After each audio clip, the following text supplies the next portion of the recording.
Hi, I'm Amy and I wrap babies. Welcome to our front cross carry tutorial. I start by finding the middle marker of my wrap. There it is, in there. And then I'm going to bunch up the wrap all the way from the top edge to the bottom edge, so it makes it a lot easier for me to work with. I place it on my back. The middle marker should be centered here, but we're close enough.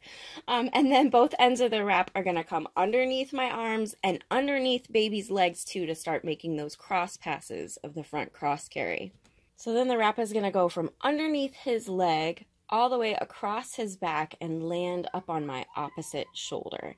Then I can start spreading it out a bit here. That top edge is going to go smooth across his back, up as high as I can get it, and all the extra bunching on the bottom can just come up in between us to start making that hammock-like seat.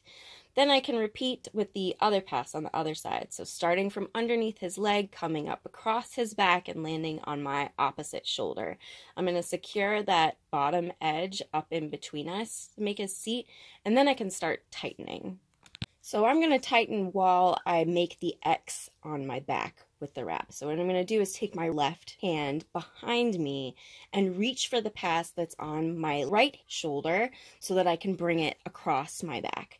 I like to make sure that that dark brown edge is still the top edge when I find it and bring the wrap in front of me, so that I know that the wrap isn't twisted at any place on my back. So tightening is really just grabbing that wrap and bouncing. If you need one of the rails to be tighter than the others, feed the slack through to your hand, but that's pretty much all I'm doing for tightening. We're just bouncing and pulling at the wrap.